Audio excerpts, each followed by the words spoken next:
Welcome to state-of-the-art underwater carp fishing. My name's Danny Fairbrass and I'm here at the Carp Society's Horseshoe Lake in Lechlade in Gloucestershire. Now, why do we call it underwater carp fishing? Well, if you follow me into the bivvy, we'll show you firsthand of a little taster of the sort of stuff we're hoping to get a bit later in the video. Let's just poke my head in here. In here is the man, the sort of brains behind the operation, if you like. Hello, John. All right, Dan, how's it going? All right, mate. Good stuff. And this is basically what we're looking at. Rigs on the bottom, fish picking up baits. Like that. Like that. Right. And what the video is all about, it's about how do the fish pick up the bait, what rigs work, what rigs don't work on the bottom, and that's the first half of the video. We're going to try and move through a load of different rigs and see if we can hone things down and hone them down to get more and more bites. So hopefully you can take that information away and actually apply it to your own fishing. And apart from that, I'm sure it's going to be really exciting when we actually do get one from start to finish on camera. So that's the first part of the video. The second part of the video, we're going to answer loads of different questions that carp anglers sort of agree and disagree on all the time. What does the line look like underwater? When you're pulling a marker float across the bottom, are you actually feeling what's actually out there? How the rigs sit on the bottom, and what the different rig tubes and lead cores and things like that look like on the bottom. How does a pop-up sit on the bottom? Loads of different things like that. We're going to look at bite indication as well. Now that's something that I'm sure everybody wants to know. When that fish picks the bait up, how much movement do we get on the bobbin?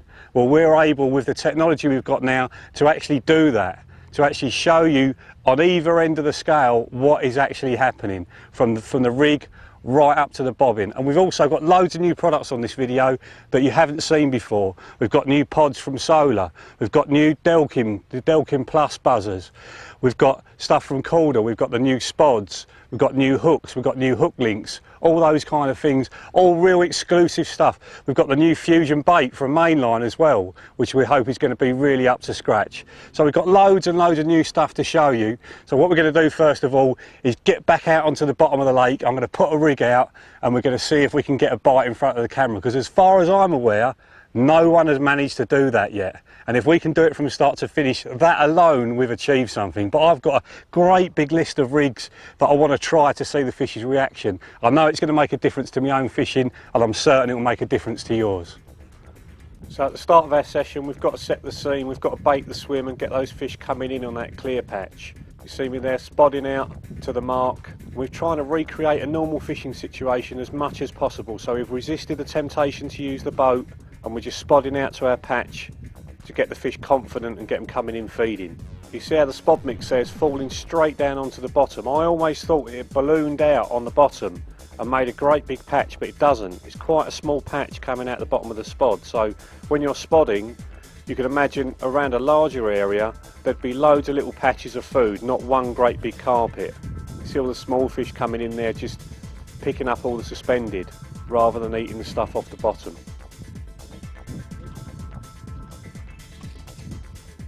Putting out about half a dozen spods, no more, just enough to get the fish interested. You see how the spod mix creates a cloud in the water. Later on we're going to show you exactly what my spod mix is made of and all the items that I like to put into it.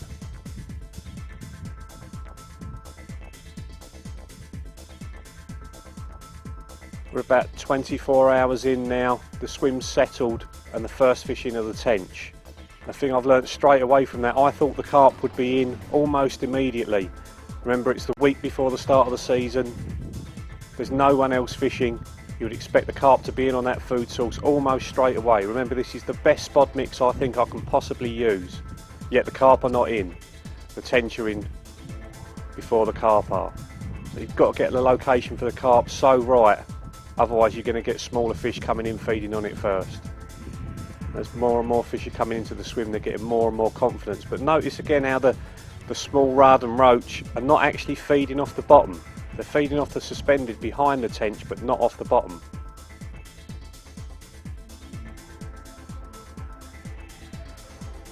The more tench in the swim, the more confident they become, and they'll feed on that spod mix until it's all gone, and then we just put some more back out again, and then they're straight back in feeding on it again.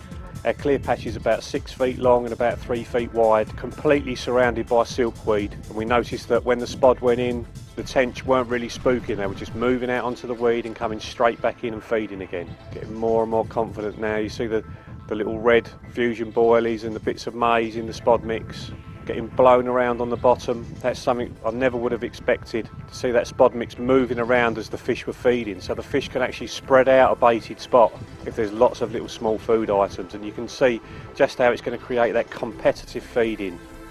You see areas there where they've cleaned the bottom completely. It's taken about 48 hours for these first carp to start coming into the swim and feeding, and you see how they're just taking a mouthful and they're off. Carp and tench feeding side by side there, which again is something you wouldn't have thought. Everybody always said that the carp push the tench out, but you see there that they're just feeding one after another. It seemed to be that when there was just a 1 or 2 carp in the swim, the tench would happily feed alongside them. Loads of small fish activity in the swim there, where the carp are just lifting up the bottom, murking up the swim. We've got the sun shining into the camera as well, which isn't helping with the visibility. But you see how a much larger fish is stirring up that bottom that much more.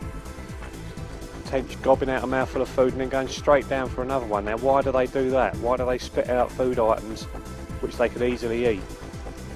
You notice what sort of mouthfuls of food they're taking.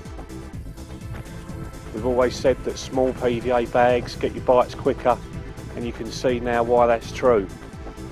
Fish just taking one small mouthful of food and then upending, swimming around, and then back down for another one. It's getting more and more confident now. Is it that the water's coloured up by the carp, that the tench are coming in and feeding more confidently? And also, does that help with your rigs? Does the reduced visibility mean the fish can't see as much? Then far more likely to pick a rig up in that situation. So should we be looking for coloured water rather than the clearer water when we're fishing? Carp there, still cautious, staying on the outside of the baited spot.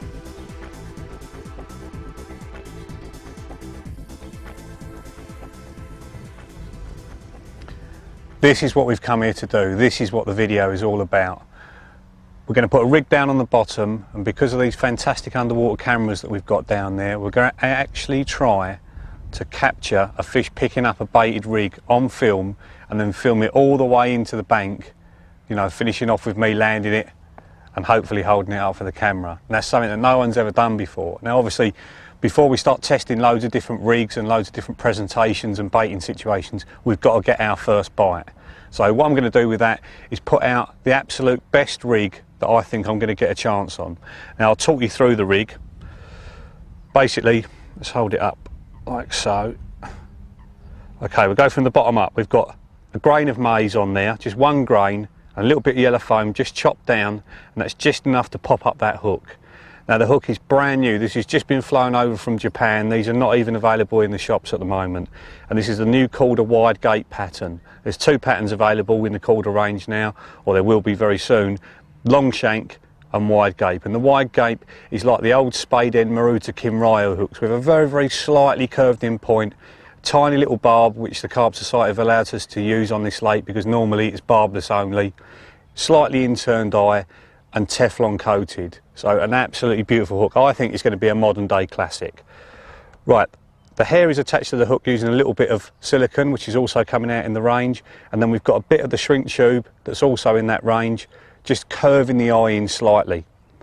Underneath that we've got a little bit of the hook linkage stripped away. This is a combi link, so it's a combination of materials, and again this is something that's brand new. It's called Hybrid, and basically it's an amalgamation of braid and mono, and what we've got is we've got a thin braided core with a fluorocarbon outer, and the idea behind that is once it's in the water and the braid soaks up the water, the fluorocarbon goes almost invisible, so when you look down on it you can only really see the braid. So we're going to put that in a minute to show you what that looks like on the bottom. We've got a small shot there that's just, the hook's just going to lift up off the bottom. All the fish is going to see from the top is the bit of maize, so hopefully they're just going to think it's a free offering. So we've got about, I suppose, about a 5-inch hook link there onto a Berkeley crosslock swivel there. Just makes it easy to attach the hook link. I'm going to make up some PVA bags to go with this in a minute, and you'll see why I need that little link between the swivel and the hook link. Then the old trusty Calder lead clip with a 2.5 ounce swivel pear lead on there, and I've got the one that's sort of coated gravelly brown. Got a few little flecks of white, a few little flecks of green, a few little flecks of black in it, and that looks really nice against the gravel. And because we're fishing on the gravel patch out there, that's the reason I've got that on. Carpe rubber connector, and then carpe rig tube, which is sort of translucent, lets a little bit of light through, and that looks really good on the gravel bottom as well. So that's the rig I'm going to use, and that's going out there in a minute. But what I'm going to do first of all is talk you through the PVA bag setup that I use and the mix that I'm using, because it's a bit different from just throwing a few trout pellets down the funnel web. A little bit more advanced than that, and I think it's a little bit more effective as well. So we'll put this down for a minute and then we'll do that bag up. Bags of trout pellets, absolutely superb. You catch loads of fish on them, but what I'm always looking to do is go one step further than that. So what I'm going to do is make up my bag mix that I'm using at the moment, that I think, especially when you're spodding, really sort of gives you that little extra edge. So we're going to start off with just a little bit of the hemp and the maize that forms my spod mix. So you've got your hemp and maize there, like that. We just sieve off, just through your fingers, as much of the water from that as possible, and then just aim that into your bag. Again, sieve that and aim that into your bag like that. Right, not too much. Okay, right, now we're going to put a selection of pellets in there as well, and it's a real good idea to put loads of different types of pellets in there. So what we're going to start off with, let's have a look. You've got your 3mm dynamite swim stims, which everyone I know that can't fish is really rates. So we're just going to put a few of those in there. Okay. This is done really before the session starts, you know, so just want to give ourselves about half an hour for these pellets to soak up the juice, the remaining juice from the hemp. So we've got some 4mm halibut pellets in there as well, really oily.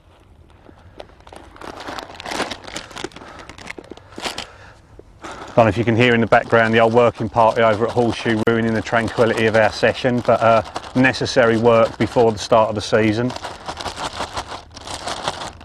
So far the fish have not really played the game, I have to say, and you'd think being over here on your own before the start of the season is the most fantastic time to be fishing it, and the fish would be climbing up the line, but we've got that luxury of underwater observation, and we've not really seen that many carp in there anyway feeding on it. Right, so I've just shaken that up, just see there, just shaking that right up, and that's already taken up some of the juice of the hemp. So I'm just going to put a little bit more hemp in there, just sieve off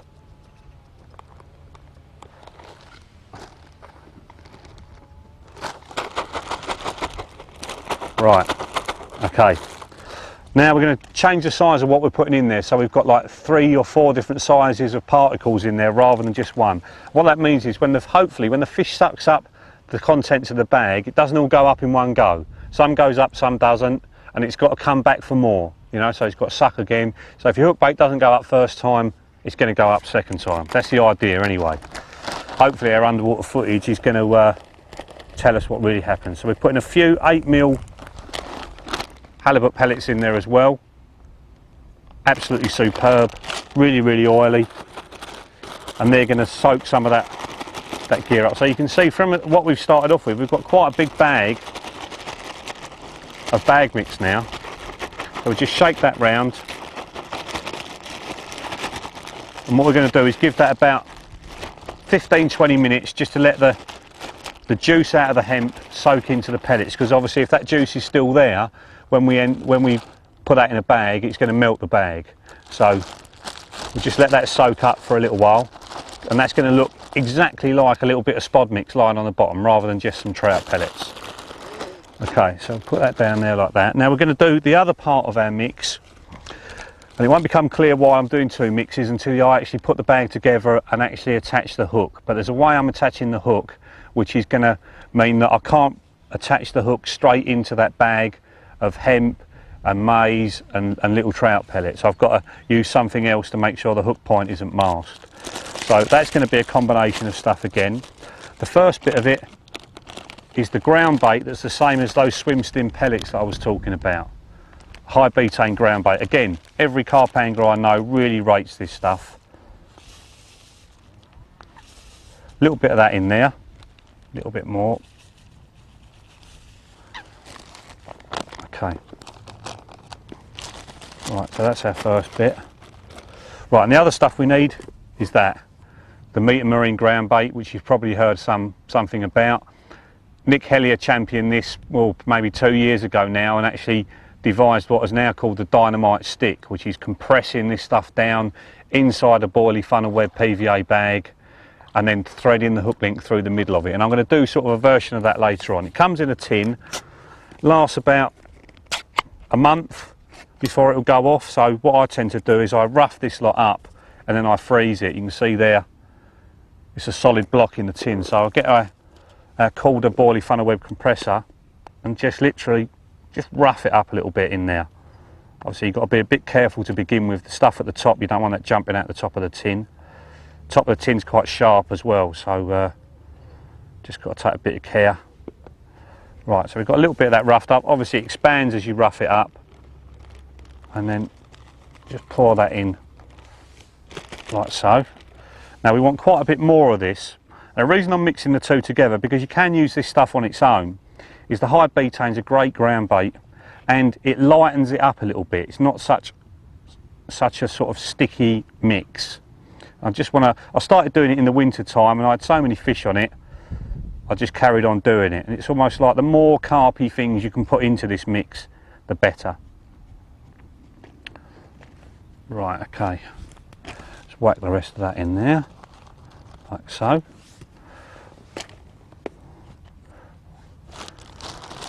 Right, and we just shake that up. You see the high betaine will mix into that.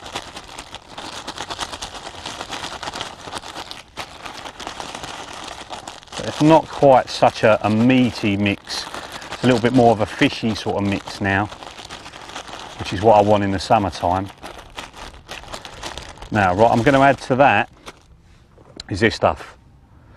Mainline baits, feed inducing phos oil, which is like a bulk fish oil, and carp just absolutely love it. It's been around for ages. You'd probably say that Premier Baits championed it years ago. We're just going to pour a little bit of that into our ground bait. You can only use that stuff in the summertime because it will congeal in the winter and it will just get locked inside, and we don't want to be giving the fish lots of fish oil in the winter time because they find it harder to digest it because of the temperature of the water. So we just shake that around. You can see there that's sucked that up really quickly. So we'll put a bit more in. What I'm looking for is a really oily mix, you know, for me bag mix. Really oily. I'll do that again, open that up. A little bit more of this feed inducing oil. It's only cheap stuff, and it's only a few quid for a bottle.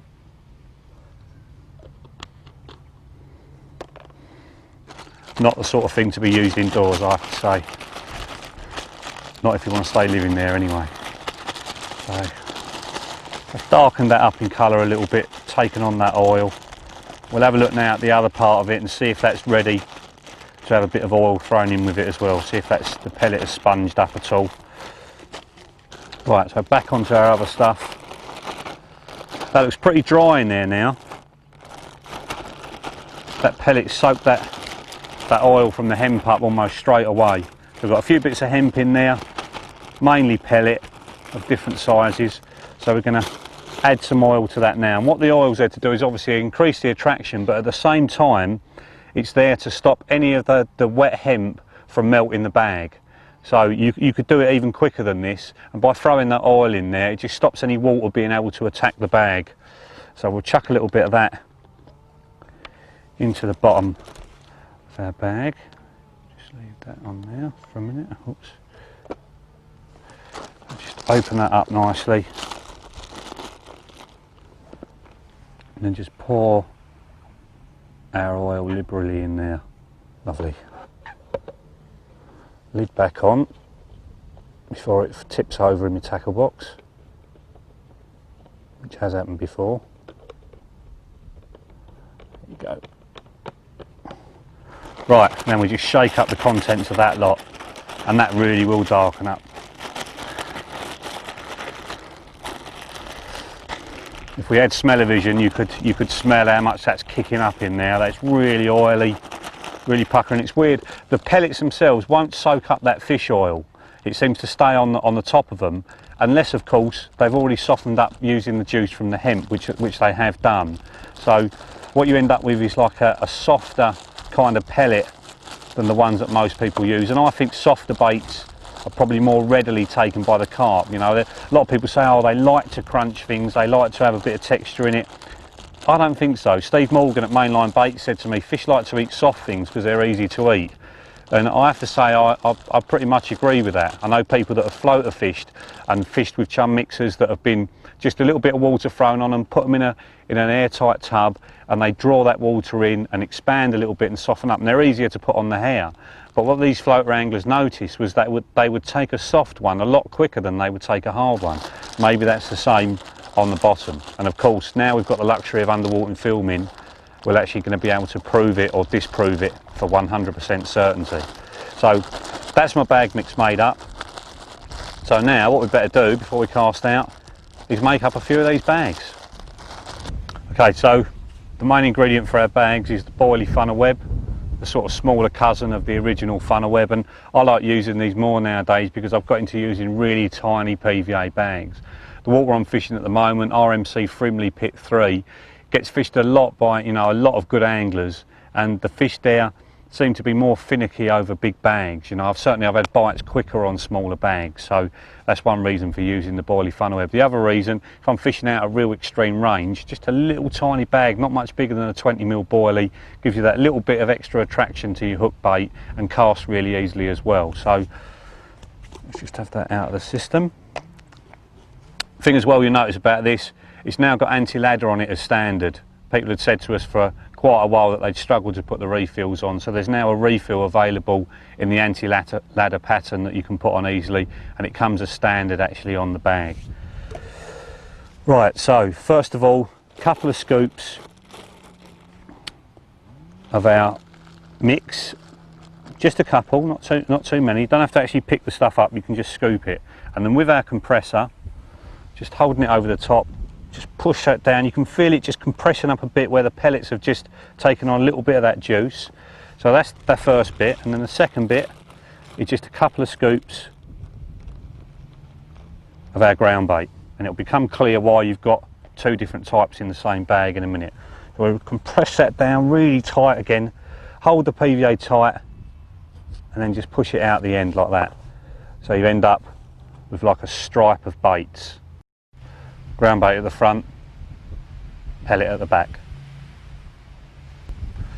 So we'll just let a little bit drop off of the system. Obviously if the ground was wet I wouldn't be leaving it on the ground, but we've got a nice dry day, good old sort of southerly winds just sprung up, so hopefully we're going to get a chance of a bite or two. Tied both my overhand knots, and then in come your braid blades, and that's the bag done. Right, now that's obviously the first one I've done. That, believe it or not, is too big. I want to be tying a smaller one than that really, but we'll pop this one into another sealable bag so that it doesn't get wet. That one can go in there and just go to the side. Let's do another one. Put the ground bait in first this time,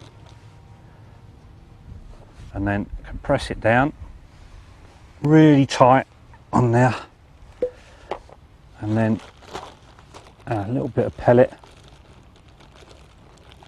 That's quite enough pellet, and then push it down again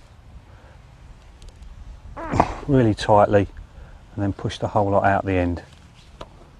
It's getting a bit more like it now, still a little bit big I would have said, but it's a lot closer. You can see the oil as I tie that, the oil's already soaking in to that bag. And what that's going to mean as well is that if we're fishing in deeper water, if the bag is soaked up with oil, it takes longer for it to melt. So in very warm water in the summertime and very deep water, that's going to take a little bit longer to melt, so you can cast it out in 20 foot of water and it's definitely going to get to the bottom. People might be wondering, is the anti-ladder stuff the same sort of melt time as the original, which is still available? The answer to that is yes. We made sure, it took a long time to get it right, but we made sure that the melt times were the same so that you didn't have to change your fishing around if we changed the pattern. So a couple more little scoops in there. Really compress that down and then just hold the PVA tight and then push it out. Getting a bit more like it now. These are the sort of size that I want to be fishing with. Just enough to get a bite. Remember, you're not trying to fill the fish up. All you're doing is getting that fish to get the hook bait in its mouth. So I'll do a few more of these and then I'll show you how to thread one on and we'll get it out on the spot and see if we can get a bite for the first time ever with an underwater camera watching the whole thing. So what we're going to do now is put one of these bags on, and I'm not going to hook it on in the traditional way just by hooking the hook through the side of it. I'm actually going to go through the bag, but I've got to do that in a special way.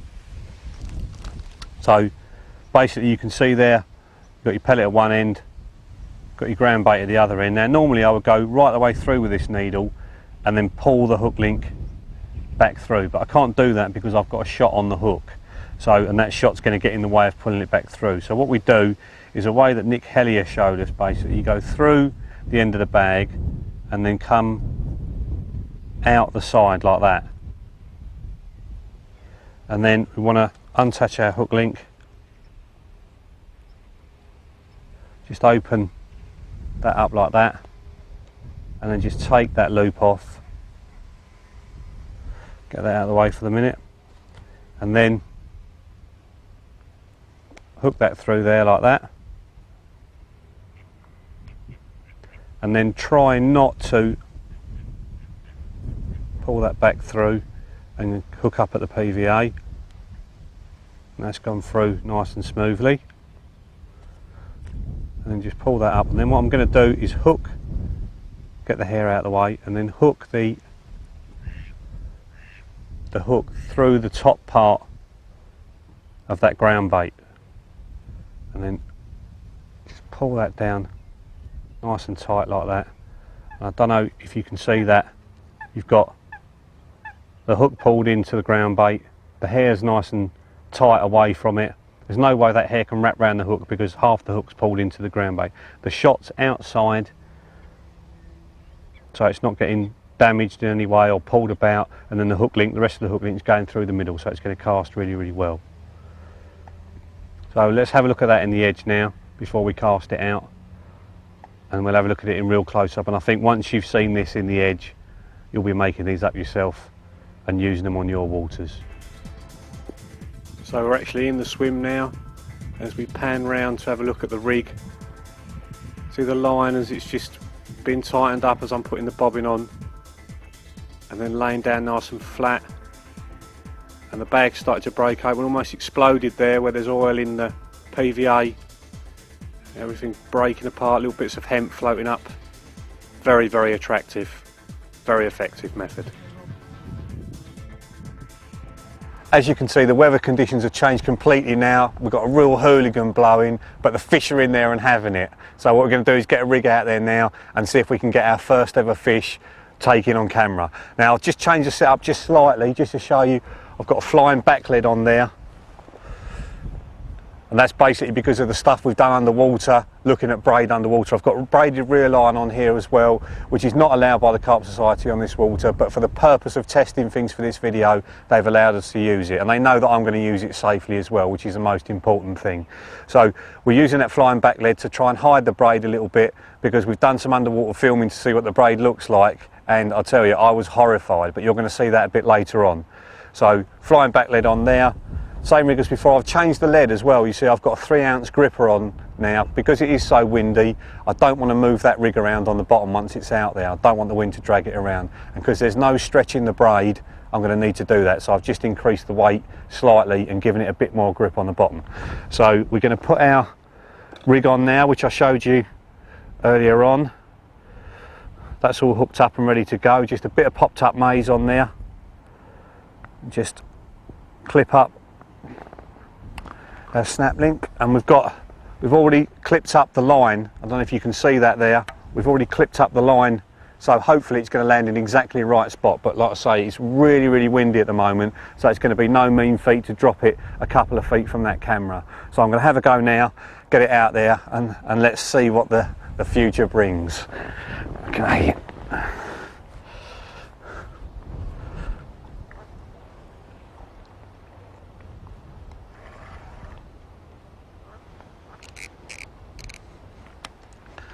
Okay, come on baby, get right first time.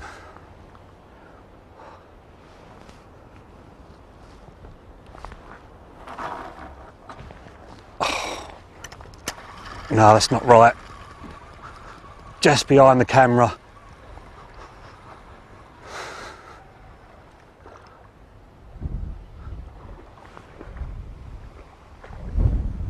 See there, my bag's started to split. I'll have to put another bag on. But it's really so important. Actually, that's not that. No, I'll put one on. I'll do another one up because we can't afford for it to be wrong in these conditions. Let the little ones have that one. Get this back on again. I've got a few bags made up in advance just for this very purpose. I mean, normally your fishing's got to be accurate, but with this kind of fishing, it's got to be super accurate. You've got to drop it within a couple of feet of that camera, and with the swing back of the lead and everything, it really is difficult to get exactly right. Plus the hooligan I've got blowing as well is not helping at all. So we get another little bag that we made up in through the end of the bag, out through the side.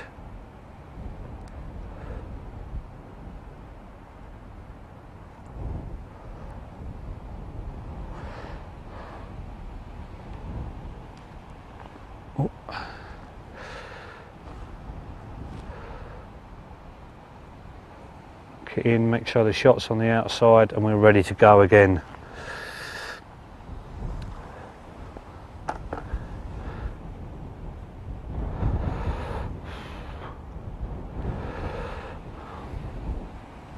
There we go. Right. God, this wind is so strong. We're lucky we got it off our back, but even so, it makes the whole job that much more difficult.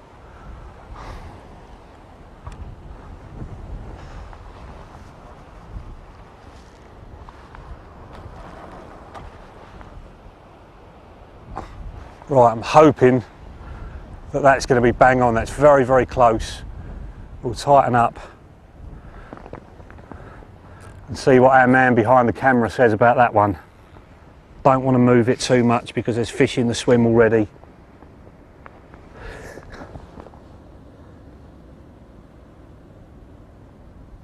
Hit the clip a little bit hard, so it's bounced back a little bit, so I'm guessing it's not exactly spot on, but it may be good enough.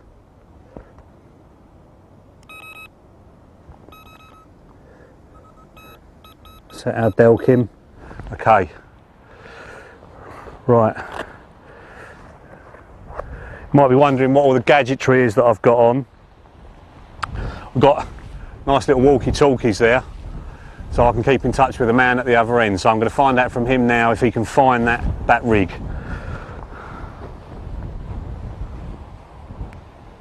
John, it's Danny. How's it looking, mate?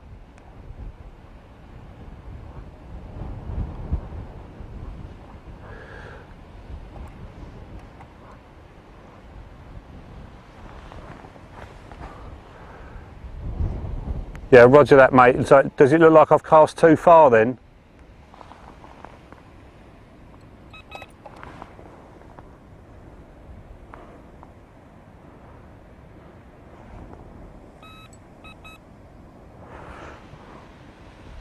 Right, I'm just going to come and take a look just to see what's going on. All right, won't be a sec. Okay, I'm going to take a look at the underwater camera just in the next swim along, and I'll be back with you in a second.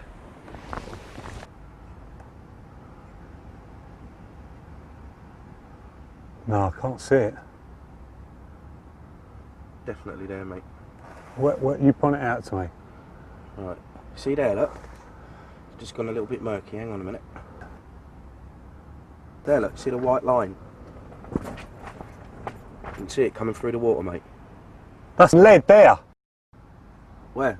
That's the lead in the bag, Of man. course it is! You're blind. Right, we've just called it on camera and it's landed absolutely bang on perfect. You can see the lead sitting there, you can see the bag sitting there. So I'm going to get back on the rod, and if you're a bit of excited shouting from John, it means there's a fish on the way, and the tench are already back in the swim. So very exciting stuff. Let's sit down and get close to the rod.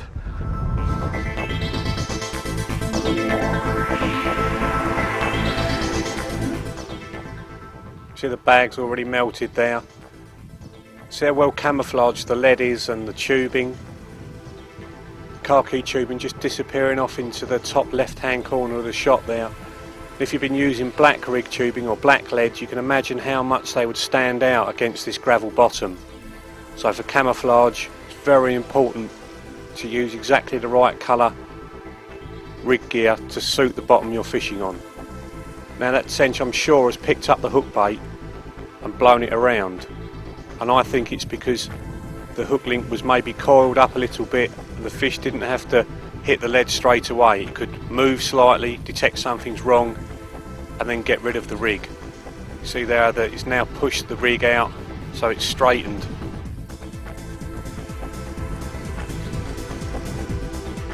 Okay, so what the cameraman's going to do, he's already told me that he can see the bag breaking open, he can see the maize popping up just above it, and he's just going to keep in touch with me and let me know what's going on down there. But the thing that's really going to ruin things, if you can say that, is that there's a lot more tench down there feeding than there is carp, and the tench have been feeding for a few days now. We've had loads of problems. We've been here 5 days now, and this is the first chance we've had of actually carp feeding over the top of the baited spot. The weather's been rubbish. We need hot weather for these swims, and we've just had rain and wind the whole time, but we get a little bit of sun like you can see now, and the fish have started to filter back into Summer Bay. They love it in there when it's warm, and there's a few carp just coming through now, and they've actually started to eat in front of the camera.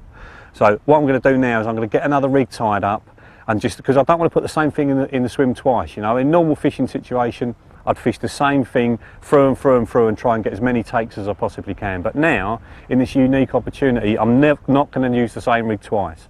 So the next one I'm going to tie up, this is the one at the moment is just popped up off the bottom. The next one is going to be that little bit closer to the bottom. It's a new rig that Frank Warwick's put in the magazines recently, and it incorporates a shot that's actually sliding on the hook. So the hook will actually lay down on the bottom, point downwards with a bait just above it. And I'm going to put that one out because that's what I've been catching all my fish on recently. So I'm going to put that one out second, and I'll tie that while we're waiting for some action.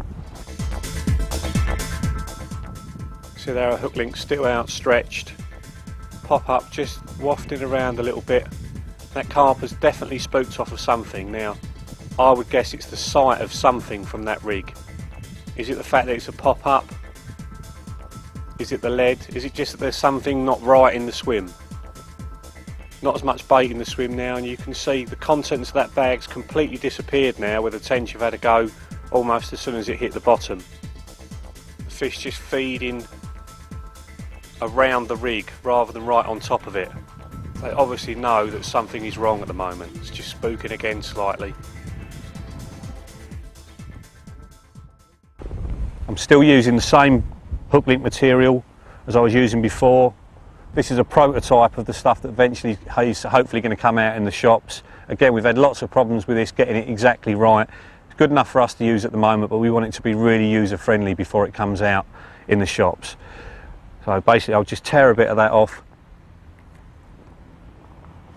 Just strip the coating away, that breaks off clean. A little bit more. I'm going to use the same pattern of hook as I've been using everywhere else, and that's our long shank pattern, the Calder hybrid long shank in a size 6.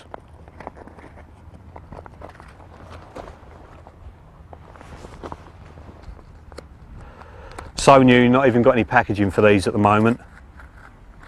We've just had a few flown over from Japan where they're made, just so we've got something to use for the video.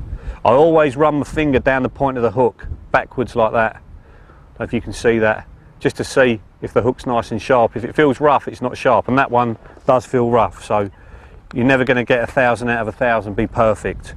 So let's try another one. Smooth as a baby's bum, I call it. Beautiful. Right, okay. Just in front of where the coated section finishes, I just make a large loop, and then I loop around the hook once, going up the hook, and then loop around the hook again, but going down the hook to sort of form a figure of 8, and then just turn carefully down the hook. I think this is called a Dunmouth knot or something like that. It's like a spade end knot. So I've whipped down there about half a dozen times, and I'll just pull the little tiny tag end of line to tighten the knot down. I like this better than the knotless knot because I don't find that it turns or slips on the hook like the knotless knot tends to do when you're using braid. And the other thing about this knot is I've never ever had it snap.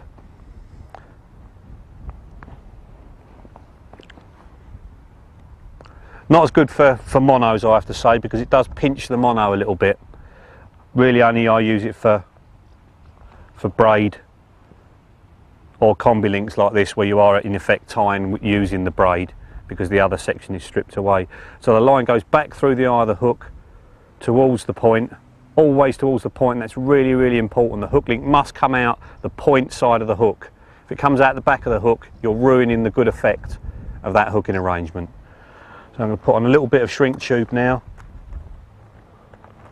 As I've said, this is the shrink tube we've got coming out in our range in the summer of 2003. No, that's the larger one. There are two sizes. One does everything from a size 4 hook right up to a size 1 hook, and the other size will do anything from like a size 12 up to a size 6.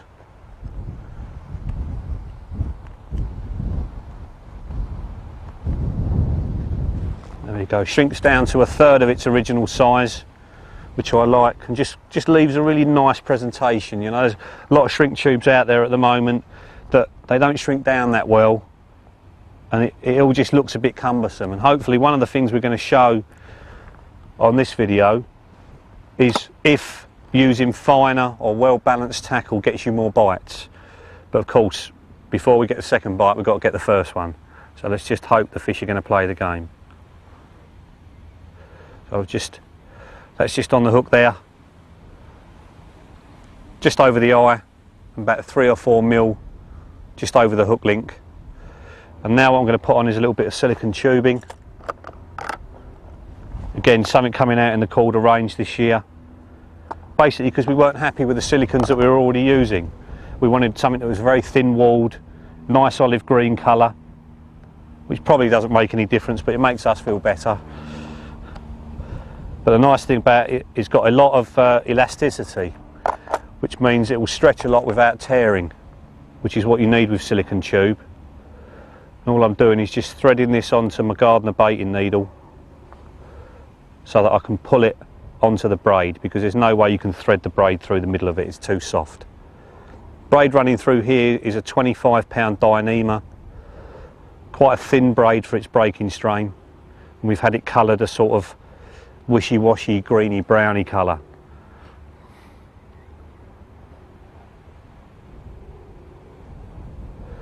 So I'm just pushing, this is the hardest bit, just pushing the point of the hook through that silicone without hooking up on the braid.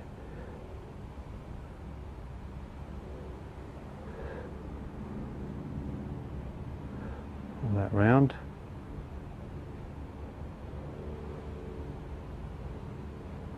And just because I'm on camera, I've actually hooked the braid, but I'm going to try and slide it off. Excellent. Because these hooks have only got tiny, tiny little barbs, just enough to hold the hook in place. I've managed to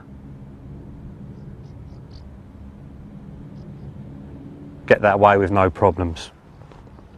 Okay, I'm just tying a loop in the end of the hook link now, because I've got those snap links on.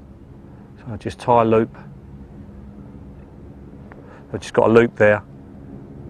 Just One hand goes behind the other and just pinches it up tight. And then I twist the loop towards me. Twist the double loop towards me and then pull the single loop through the double loop. And you end up with a figure of 8, which is a stronger loop knot than just the standard one you use for the loop on the end of your rig. Pull that nice and tight.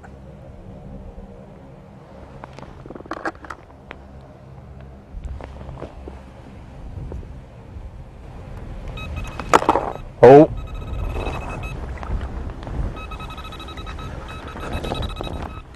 Oh.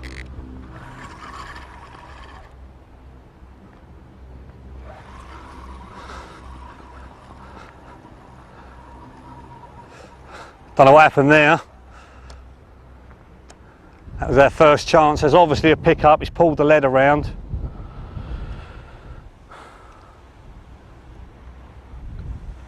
God knows what's happened there.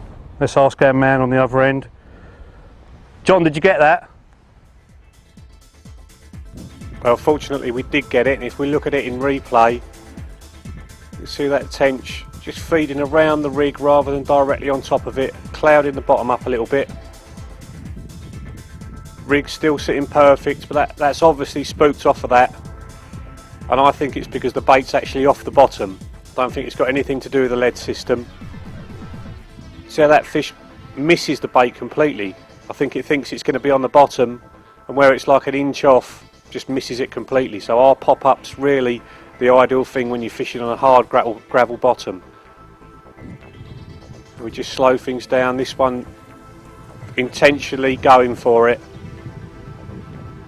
Now that's picked it up, that's picked up the lead, thrashing its head around. And it's obviously got rid of it before I've picked the rod up. Just whacking the rig back out again very quickly. No bag on because it's so windy. Just makes it that much easier to cast. And look how the stiffness of the hybrid hook link pushes that hook straight away from the lead. Keeps the hook link straight, so as that fish picks the bait up, it's going to feel the lead straight away.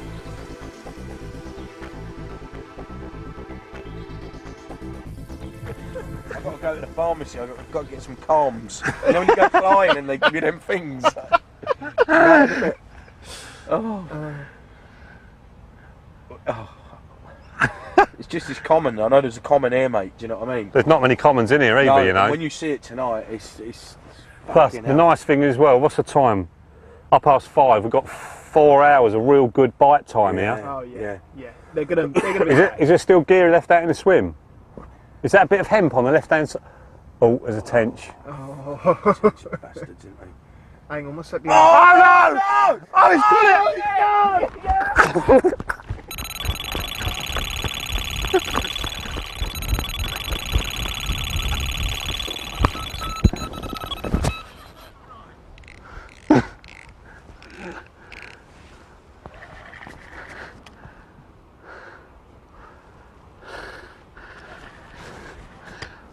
I think this might be a tench. I don't know how I know that. I've just got a funny feeling that this may be a tench.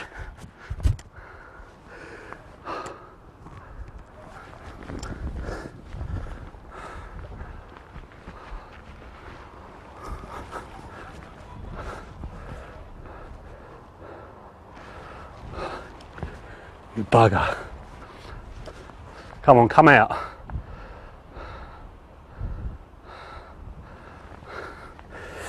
But which tench is it? Oh, don't know if you can see the old flying back lead on the back there. This has got to be the first of many. Oh, it's only a little one. They look bigger than that under the water. Come on, mate, you're famous. You're the first ever fish to get caught on camera. Oh, he's dumped the lead as well. Come on, baby. Come on. Yes! First ever fish caught on camera from start to finish.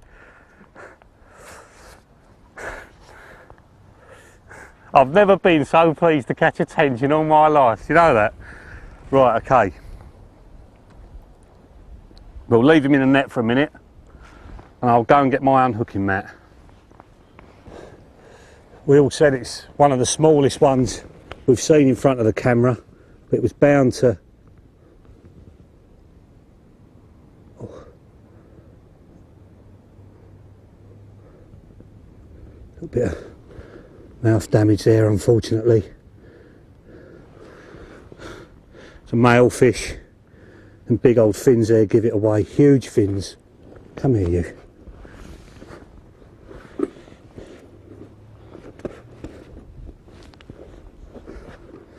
Just our luck for the smallest fish in there to take it, but we knew we were probably going to catch a tench before we caught a carp.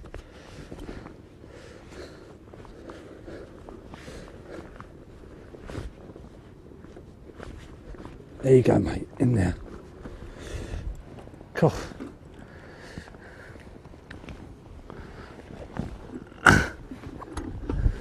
Right. Let's hope this is the smallest one ever on the video. Oh no. It is just shy of £5. £4 14 by the look of it. You can see that. Excellent, right. Go and tell your mates. It's not that bad. There's huge fins underneath there. Look at that, look. Huge. Huge fins at the bottom.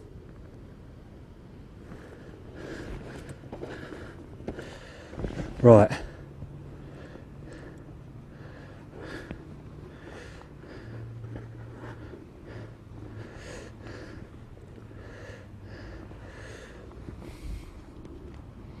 Okay, let's get him back in the water. Okay, so we're going to put our second rig out now, and I'm going to keep putting this one out until we get a carp. I'll talk you through it. Basically, same hook bait, maize hook bait with a little bit of foam. We've got a long shank, called a long shank hook. This is the long shank X. This is the heavier gauge pattern because it's weedy out there. If I hook into a big carp, I don't want to have the hook open up on me. So I've swapped over from the fine wire long shank to the heavier wire long shank X. And the extra little gem on there is that split shot. I don't know if you can see that. That's actually sliding on the hook. It's something that Frank Warwick's been talking about recently. He showed it to me at the carp show in Essex earlier on this year, and I've been catching all my fish on that ever since. So I'm going to put that out now, and I'm going to keep putting that out until we get a carp. As you've probably seen when I was landing the old tench, the lead's come off the lead clip as it's charged through the weed. So I'm going to put another lead on. Lead's going to be exactly the same, 3-ounce gripper lead, because I only want to change one thing at a time when I'm testing how things work. Because if I change a couple of things, just wet that before I put that on. If I change 2 things, I don't know which one of them made the difference. So we're going to put before we do, we're going to slide a PVA bag on this time. Try here. Here's one we made earlier in through Blue Peter style. Let's look for the smallest one of them. There we go. Okay, so we go through one side and out the other like that. I've gone through the bit that's got the hemp and the pellet and everything first, and out through the ground bait, and I'm going to pull the hook back into the ground bait.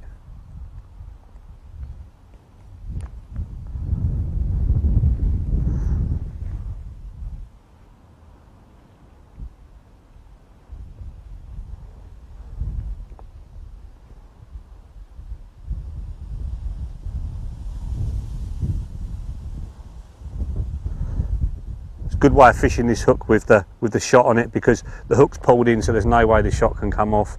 There's no way anything can tangle either. We've got that nice little pile of attraction. We know there's fish straight in the swim, straight after I've had that tench. And we've seen some carp around as well. So I've basically got that clipped up on the reel, and what I've done is I've cast out in between the takes. Obviously no rig on the end. Just got my marker that I've placed it just in front of the butt eye. I've just folded a little bit of electrical tape over the line when the rig was in position. I've got that off the rod. I've wound it back so it's about 3 foot away from it where it was originally, because as the line tightens up it should creep a little bit towards me. So it's only very shallow water and I'm not fishing far out, so my bit of tape doesn't have to be that far in front. So that's all clipped up now on the spot, rig's back on again, and if I cast in exactly the same line, it should drop in almost the same spot.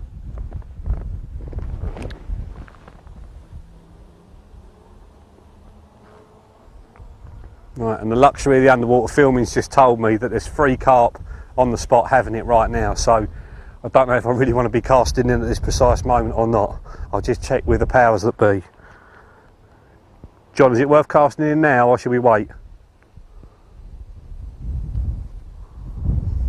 The instruction was get it in there now, mate, please. So that's what I'm going to do.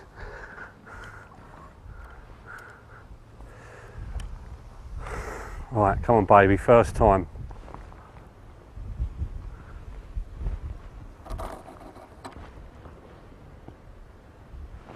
Hopefully that's good. It's very... I've just got that, he's absolutely right on the money in my ear. So fluked 2 good casts already today. Let's get the bobbin on. Let's hope Mr. Tench is not around. We'll turn the buzzer down, even though there's nobody else here. We don't want to cause too much noise. You'd never believe that, would you? Just as Yeah, I haven't got that quite close enough to the camera there. That's about 2 inches away from the base plate of the camera. I tell you what, that's weird though. As the bag's splitting, Yeah. it's just drawn the hook bait back a little bit. Yeah. Isn't It it? has, yeah. It's just like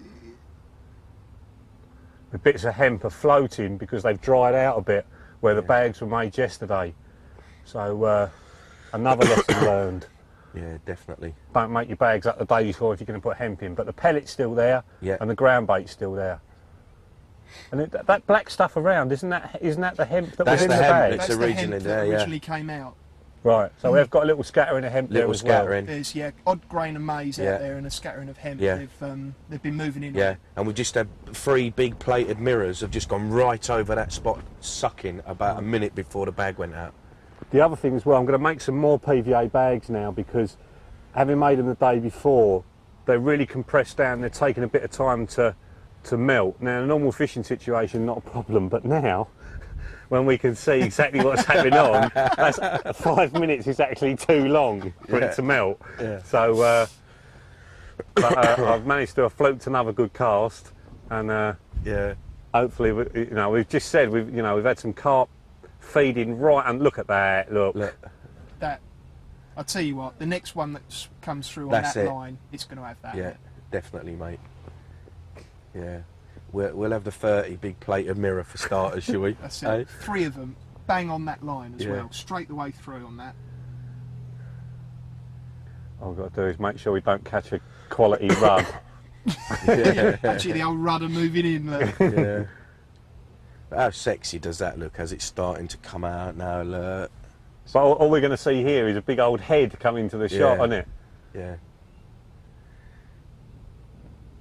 Right, well I won't clip that up quite so far so we get it another sort of Yeah. foot further away from the camera. I do Yeah. apologise for getting it No, that that's close. all right. A little bit too Yeah. close, mate, you know. All right. Yeah. But, practice makes perfect. Yeah, we thought you might have learnt something at junior carp school tonight. Oh no, there's a fish in. There's a fish There's in. a fish in. Right, there's a fish in. All that just got blown big style there. Right. Right, I There's best a fish just off camera. We're going to need some new addition to the Calder range, some starting blocks. Yeah. And some beta blockers as well, Yeah. because we're like Yeah. having heart attacks in here. Yeah. Yeah, this is. Come on, mate, that ain't going to go much, is it? What we've just seen as well is I've asked the boys when I've actually cast in and set the bobbin, did the lead move? And they said, yeah, the lead moved and the hook moved just a little tiny bit. Now, we're only fishing, I don't know, 15 yards out. And I've got 3 ounce gripper lead on, rock hard gravel that you can see there. And it's still moved the lead just a little bit. I've got braid on, which has got no stretch in it whatsoever. A lot of it's through mid-water, But I've got that flying back lead on as well, which seems to be going back about 8 or 9 foot, which is lovely. But it's just something to bear in mind. You've got to be so careful when you're setting the bobbin that you don't move the lead. Not so much of a problem when you're fishing further out, not so much of a problem when you're fishing mono, because mono's got stretch in it. It sinks down to the bottom more than braid does. But even so, you've got to be so careful. And we've noticed as well that the rudd have come in, and the ground bait that I've put out, they've not eaten it all, but just little tiny rudd and roach moving over top of it have dispersed it all. So it's not lying in a big lump like it does in the tank when we're doing it at fishing exhibitions, you know. Everyone goes, wow, look at that, man. It's not like that. You know, it looks absolutely beautiful on the bottom. You've got your little bit of maize. That's all the fat fish can see is a bit of maize on top. Can't see the foam underneath. Can't see the hook. Excuse me. Can't see the hook link. Just about make the lead out. The rudder in there now, having a little go again. But we've had 3 carp just come right past the camera, right on that line, just before I cast out. So there's a very good chance that the same thing's going to happen again, you know. Wonder if the line in the swim is putting the fish off. Unfortunately, we're so close, we can't risk panning up and missing it all. So we've just got to sit here and wait now. It's worth pointing out as well, I'm about 15 yards from my rods. You know, I'm not a million miles away, and we can see what's going on. You know, so please don't think we're doing a bit of bad angling. If at any time, you know, I'm not getting to the rod quick enough, then I just won't look at the monitor at all. But for the time being, it's just so exciting to see it all happening. It is very difficult to not come over here and have a look. But I've got John to actually tell me what's going on, so I don't think he's going to know till the last minute either. So I'm going to go back over to the swim now, and I'm going to get a couple more rigs tied up. So if we do catch a red-eyed tench again, we can cut another rig straight out and try and get a carp. I'll see you later, boys. See you later on.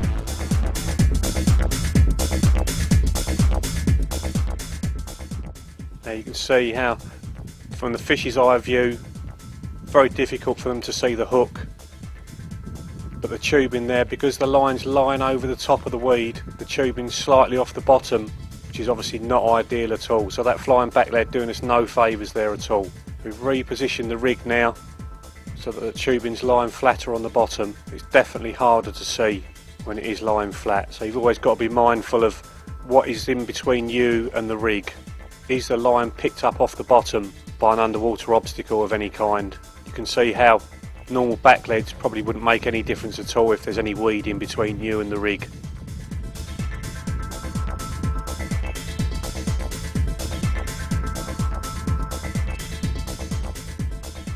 Large perch there in the swim, which we never thought would have been around while the other fish were feeding. There's quite a lot of evidence of them being in the swim, and as always, the small fish picking up the suspended. So if you're seeing small fish tipping the surface over the top of your spot, is that an indication that there are fish on the bottom just kicking the stuff up off the bottom? So another observation you could make from the bank, which might give you an idea of what's happening on the bottom. Not so many tench in the swim now, and they're taking longer over how they're feeding. You notice how there's not that competition, so they can take their time in between mouthfuls.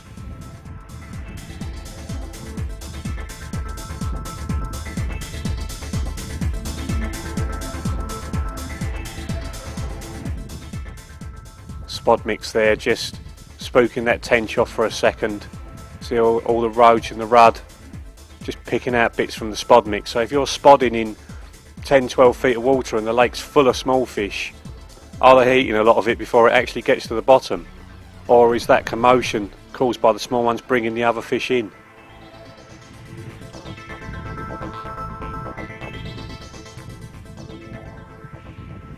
Plenty more bait in the swim now, and the tench coming back in. See how well camouflaged now that rig tubing is against the bottom. Now the hook link's virtually disappeared. I really do think it's that bait being just slightly off the bottom that's spooking those tench more than anything else.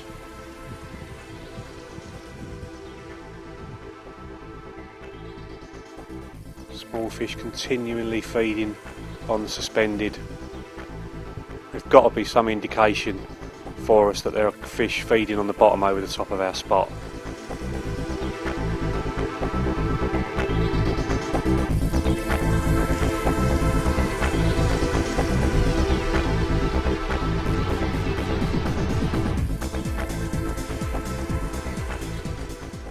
Okay, right, we're another day on. Managed to get a load more really good filming done today, which you're going to see in part 2. But what we've got at the moment is we've got loads of fish coming through. They've gone down into the bottom of Summer Bay, and unfortunately at the moment we can't film there because the water's so murky. We're not going to be able to show you anything, so I've had to resist the temptation to cast at probably 200 fish sitting at the bottom of the bay. Now the day's sort of coming to a close, the heat of the day's gone, and the fish seem to be moving back up again and then moving through consistently over our patch. We've not spotted for probably 2 or 3 hours now.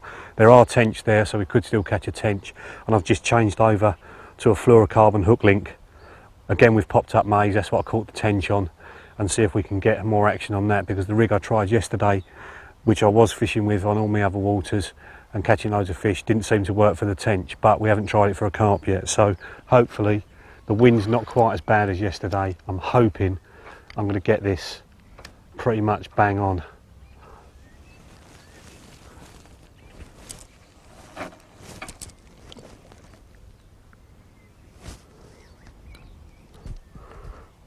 What's the verdict, John?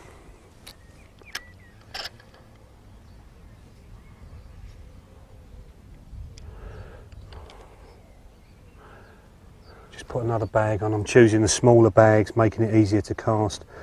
Normally we've got to be accurate, but this is a joke, to be honest. I'm trying to land it in a 2-foot square hole at about 15 yards, and it's not easy to do first time. I did a couple of lucky casts yesterday. Anything that I'm casting at the moment would have been good enough in a fishing situation, but now it's just not close enough because of what we're filming underwater. So I'm just going to have to persevere and just keep going until I get it right. Like all sorts of carp fishing, if you cast enough and get it in the right spot, you're bound to get a bite. So just hook over that snap link again, we get it back out there.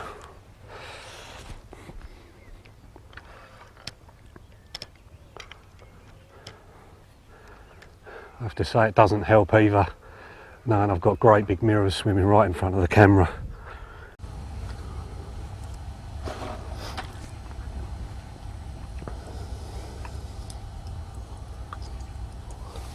John, how about that? Hang on, mate.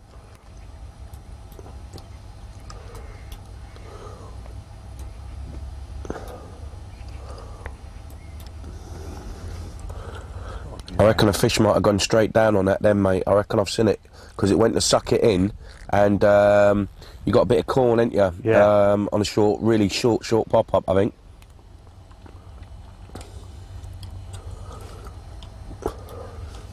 That's bang on right, John. Can you see it? Can you see it? Yeah, I'm pretty sure I can see it, mate. I think, yeah. Have you got a bit of maize? Yeah, you just pulled it back slightly then, mate. I've got you. I didn't pull it back, mate. That was a line bite. Ah, Roger. Well, the pop-up maize went back. There's fish all over here, mate. John, say again. What's going on? Well, a fish just went to suck it in, and he just started to suck, and then he just went at the end, mate. There's fish all over. There's tench and carp.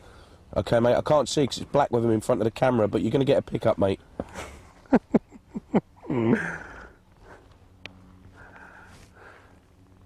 Well, I've got to sit back. I can't sit down there like that because that's not how I'd normally fish. Exciting or what? This is just what it's all about.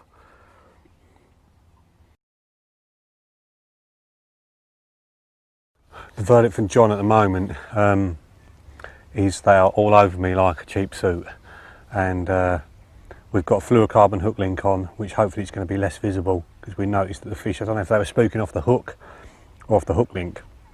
Bearing in mind we've got the new Teflon coated hooks. You could probably do with being about 6 inches to a foot nearer to the camera, mate.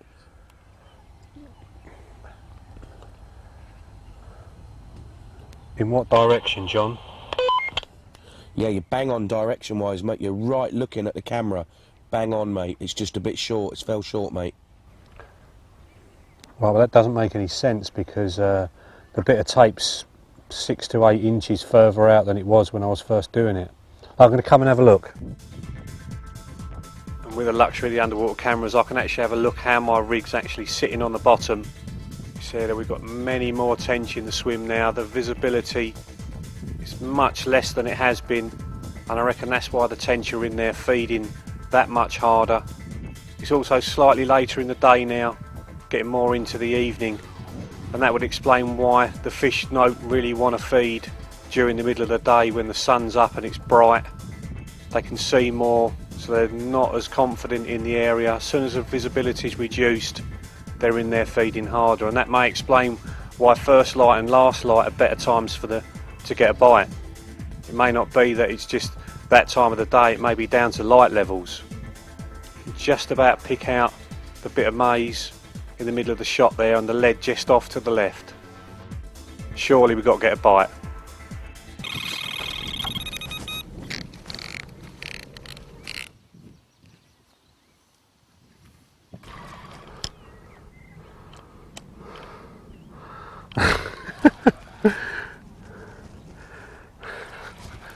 So, second fish, unfortunately, we didn't catch that one on camera because here he comes, another little one by the feel of it.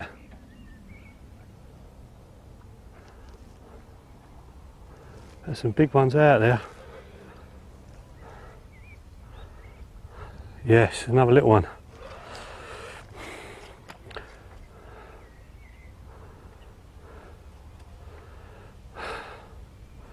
Seen one carp come in so far since I put a bait out.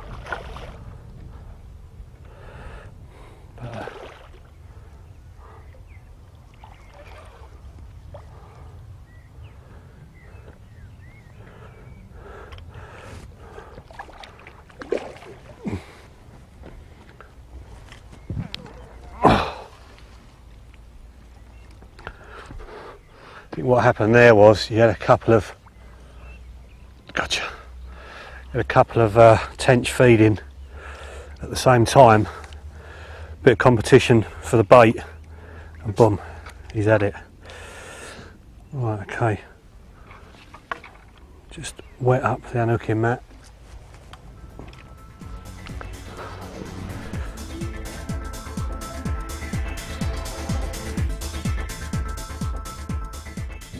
Recast now back onto the spot after that last tench. You can see I've cast over the top of the weed there. I'm just on the edge of the spot.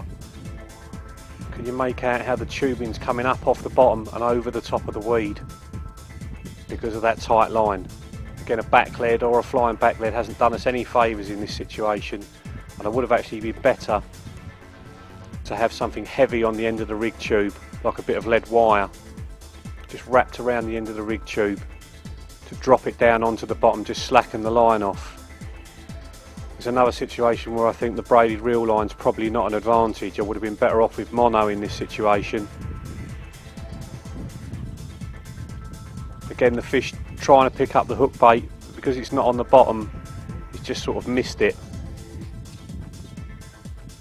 And those tench definitely wary of either the rig or the bait being off the bottom. What we have to remember is a tench is a much smaller fish than a carp, so they're going to see more. The rig is going to be larger in relation to their body, so they're going to detect it more easily. A much larger carp doesn't seem to be able to detect the rig in the same way the tench do. And it is very true. People say if you can catch the tench, you'll definitely catch the carp, and that is proving so true here. The tench definitely getting away with it a lot more than we think. If I was fishing for the tench now, I'd really be scaling things down, making everything as small as possible, shortening the hook link up a lot, and I think that would produce a lot more bites from the tench. Another one just got away with it there.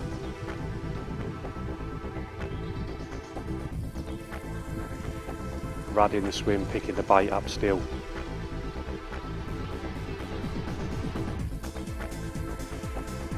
Another tench coming in and feeding. See, spooking off of that tubing off the bottom there.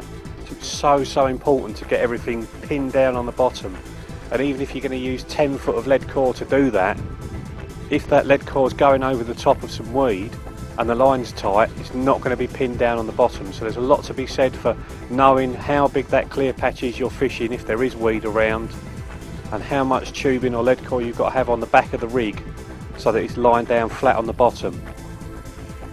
Definitely worth slackening right off after you've cast, letting everything sink down on the bottom.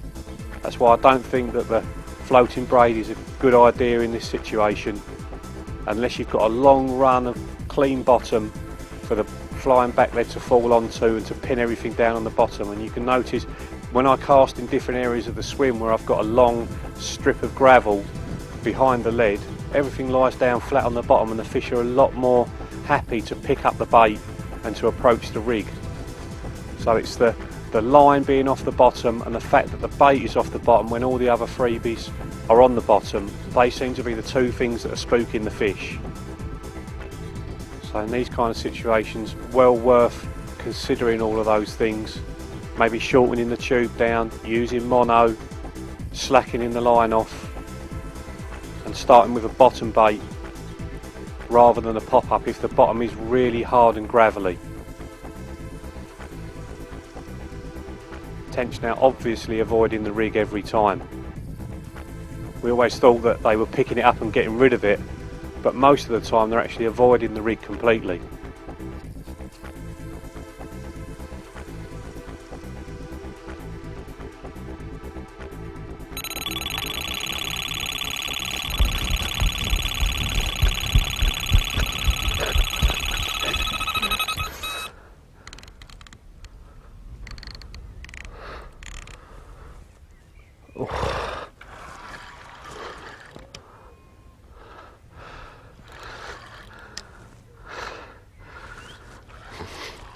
We're making a tench fishing video.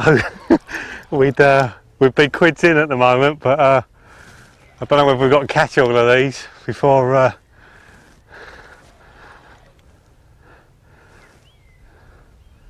it stops us catching them and stops them coming in the swim. But as you can see, that landed only inches from the bottom of the camera. Oh, it's kited into the weed. Come on, Mr. Tench, out you come.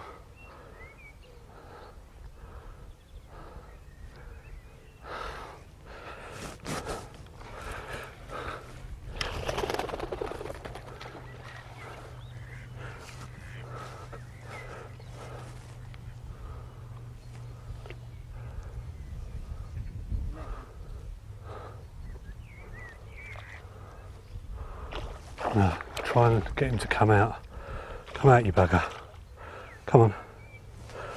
Out, go on.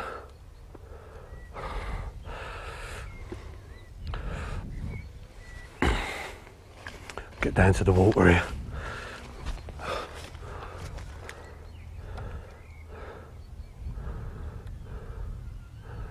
you go. That's a male fish.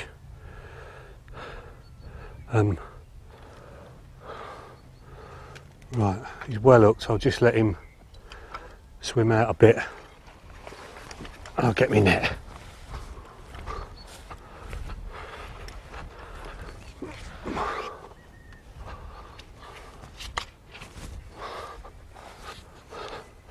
Obviously the carp would tear off.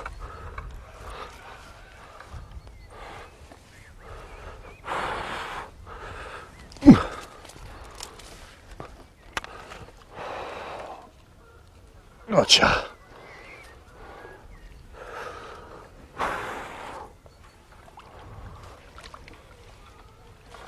Oh, a little bit bigger this time.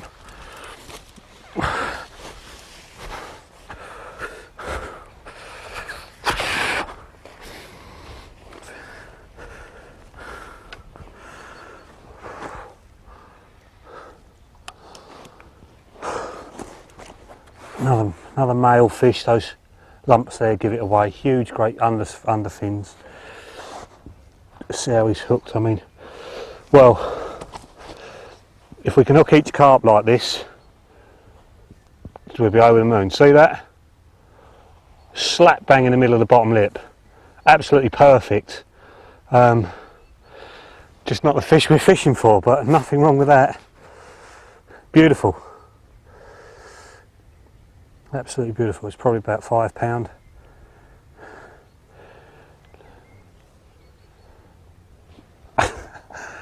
I can hear in my earpiece from the old man by the camera a big common sucking all the bottom up. So we'll put this little tengie back and we'll get the rod back out again. Lovely. Okay, third day of fishing. Managed to get fishing during the middle of the day this time, and the tengie are in there having it as always. I'm just making up a few bags. We've had one and dropped one already today. The drop fish came off before I got to the rod.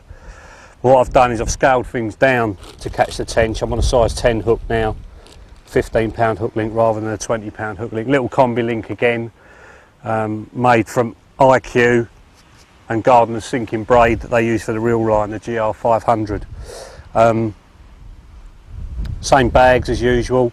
We tried a bottom bait this morning and found that the fish were able to pick up a bottom bait, just a single grain of maize on a size 10 hook, pick it up and eject it without hitting the lead. So we switched over to a pop-up where the shot is right underneath the hook, in the hope that the fish can't see the hook because it's hidden underneath the bit of maize on top of the bit of yellow foam, and that, like I say, that's produced us 2 bites already. So we're going to clean the slime off of this hook link, check our hook, make sure that's okay. So far we've only seen one carp feeding over the spot, so a little bit encouraging. They've been crashing behind the mark on the far bank, but the wind's hacking over to that far side, so any fish that are in this area, it would stand to reason that they are along the far margin.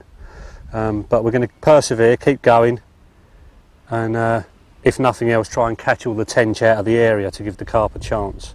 One carp on its own seems to get bullied out by the shoaler tench, so I'm sure when we get a few carp in there, the tench will disperse a little bit. So I'm just going to cast this out now and get my mark. My hook's alright again. Bearing in mind I'm just catching tench at the moment. I'm not going to change the hook every single time. When we're carp fishing I almost certainly will, but if I'm catching carp. But let's get this out and get my mark again.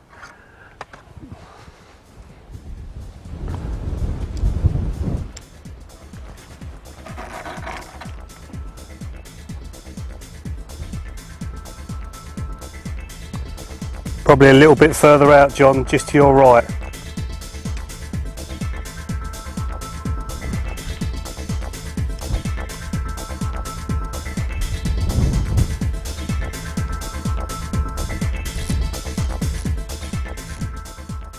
You can see how the stiffness of that IQ boom has just pushed that bait straight out away from the lead,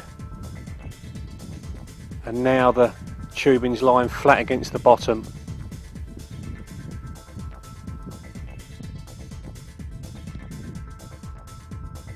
it's far less visible. You see how the movement of the tench there has just pushed that hook bait around on the bottom.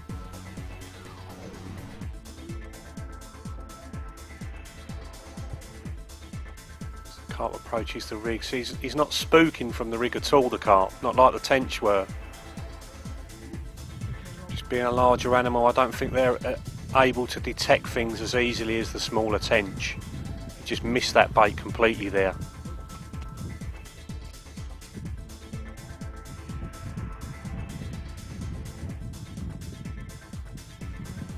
Tench chewing, just gobbing out a bit of food. It just shows you just how small a PVA bag you could get away with to get a take almost straight away. Still see the pop-up just wafting around on the bottom.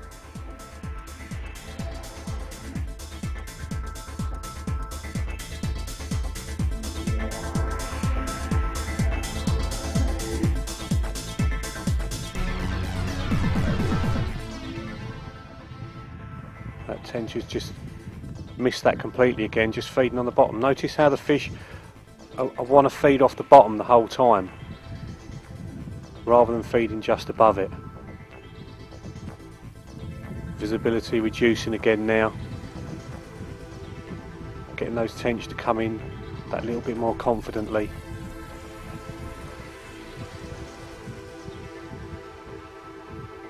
You see how invisible the fluorocarbon is. If you look from the lead to the hook, you can't see any hook link there at all. It'd be nice if we could make the whole rig as invisible as that.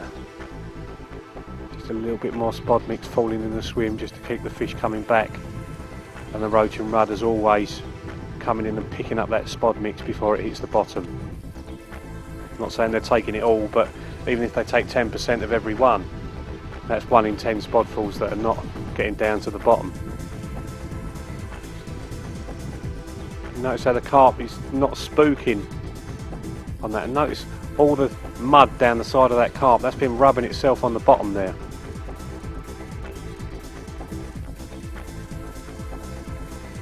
Another carp coming through, again not spooking off the rig at all. It's feeding along the bottom and just hasn't taken the path of the rig, so it hasn't found the bait. That hook bait's still bouncing around as the fish move through the swim.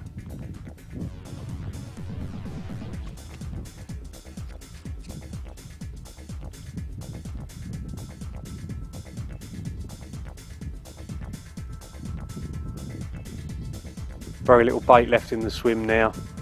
You see the fish are just browsing, they're just coming in, taking the odd mouthful and going out again. We haven't got that competitive feeding that we had a while ago when we were catching those tench.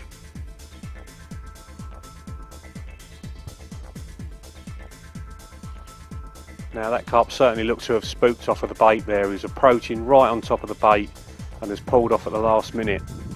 And I don't think he's taken it in his mouth and got rid of it. I think he's just detected something's wrong and just not taking it at all. Now I have a big plated mirror again, just fishing straight over the top of the rig. Just feeding there, totally oblivious to the fact that the rig is there. So I think a lot of the time the fish are either missing the rig completely or they're not actually picking it up at all. They're seeing it at the last minute and then just leaving it.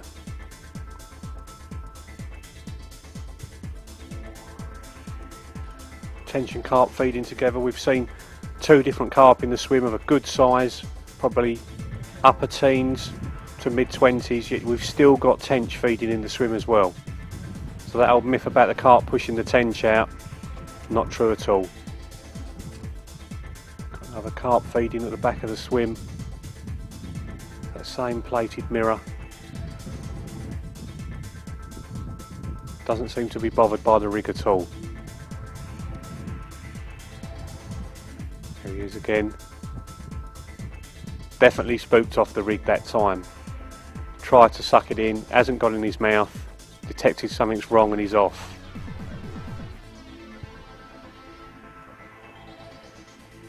A lot of the time it can just be the way the fish approaches the bait. If he'd come at it from the other direction, he probably would have picked that bait up. That's the sort of thing that you just can't allow for with your fishing. Fortunately we can't see this all the time, otherwise I think we'd be tearing our hair out. And the visibility is reducing again when the carp are moving around in the swim. Definitely worth looking for coloured bits of water when you're looking around to choose a swim. See a coloured bit of water near an island, in the margins. See how quickly the carp picking that up. We've got ducks in the swim now. See, he's picked up the hook bait. Actually moved the lead but not hooked itself.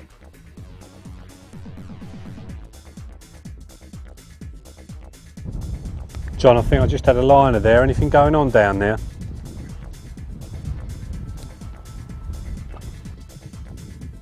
Or of the larger rudd feeding. Tench still avoiding the rig. Very, very cute feeders, the tench. See all the mud down the side of that fish? It's definitely been rubbing itself on the bottom.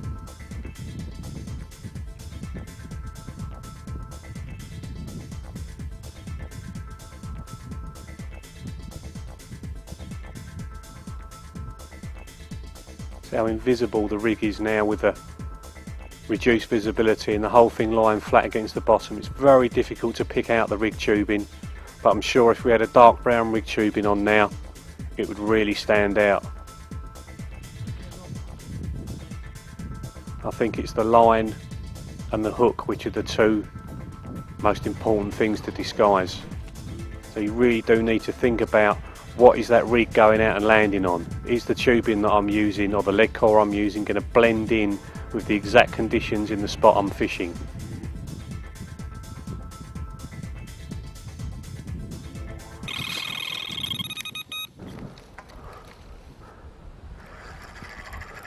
Yes, we are, we are into our first carp. My legs are shaking like a leaf, like a leaf. This is our first carp ever caught on camera. Let's just pray we get it in. We've got a little tiny hook on that we're fishing for the, oh, he's going, he's going, he's going. Whew. Come out them reeds, mate, come out them reeds. Oh. Oh, man. He's going. Oh.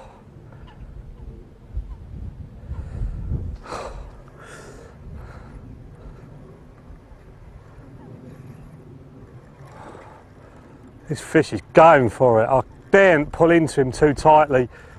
Oh man, this fish is going.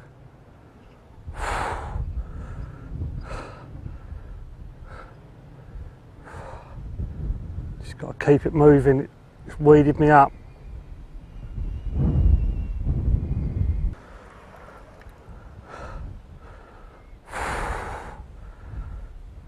Come on now. Come on, be good to me. Be good to me.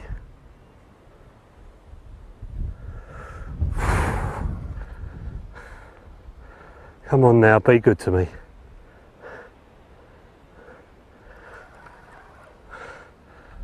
Oh.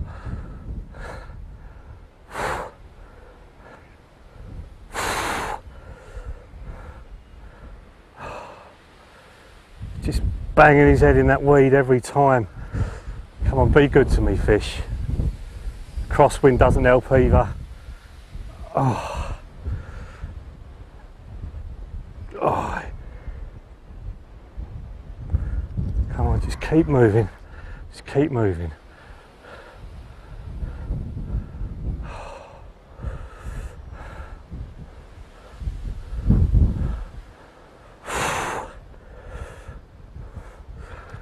Right, I can see him near the top.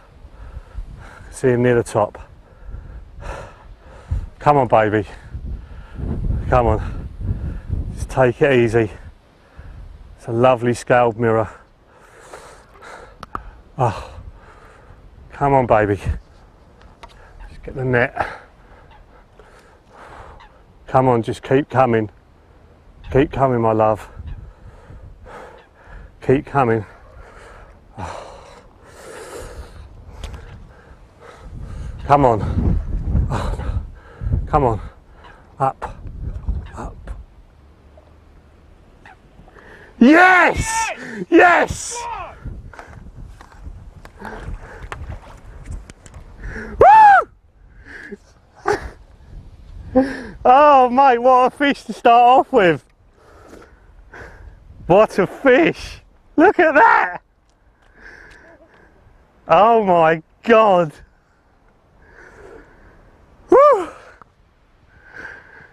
That is just mad. That is so exciting. I just can't believe it. Oh, all the hard work has finally paid off, you know, all the hard work. Come here, John. Emotional band. This is the man that thought of it. Put it there, JV. Cheers, mate. We've done it, mate. We've done it. Oh man, that's just awesome. Absolutely awesome. Do you want to wet the mat up and everything, zero the scales for us, John? Get him as well.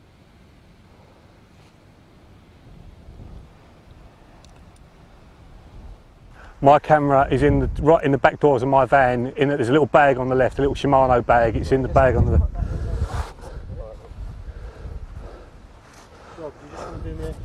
Right, this is the all important. Well, the hook has just caught in the side and just torn a little bit. That's it. Lock that leg down in front. See, they're just caught in the side up at the top. Just take that out. There's just a little tiny tear in there. It's not too bad. Size 10 hook on the tench rig. I can't believe it. On the tench rig.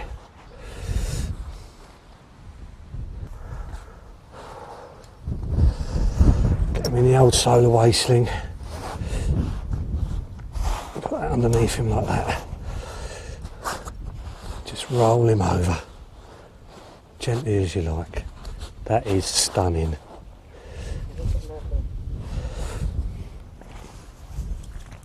Little marks there can be anything, you know, where they've cut themselves and it's just got a little bit infected. Nothing to worry about at the moment. Right, I reckon about 22.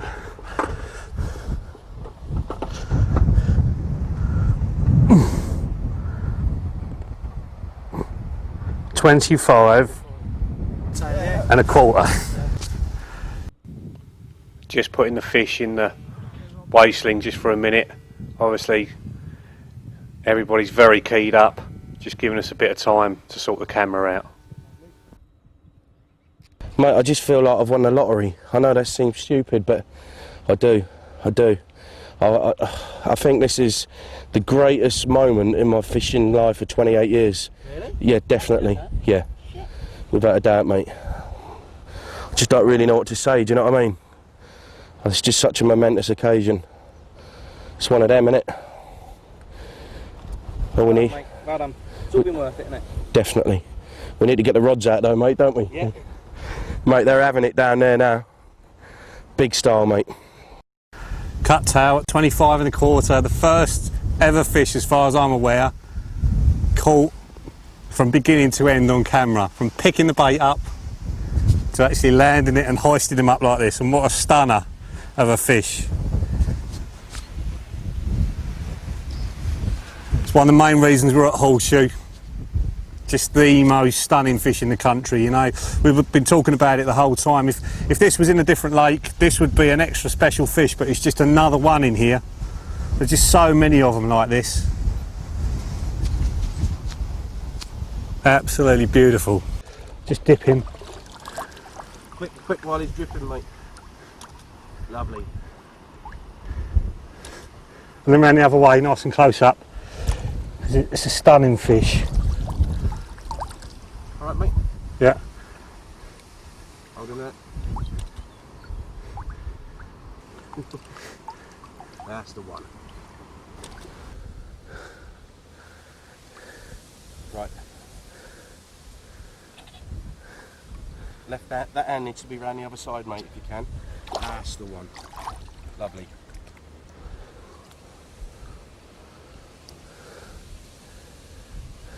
Drop the back, mate. That's it. Look up now and smile, mate. I can't. Alright. Lovely. That's it, mate. Yeah? Yep. Right. You ready to let him go, boys? Yep. Oh, thank you so much, my love.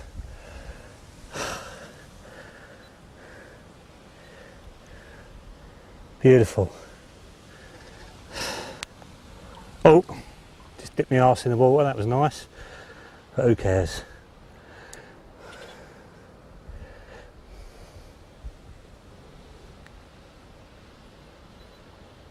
He's ready to go.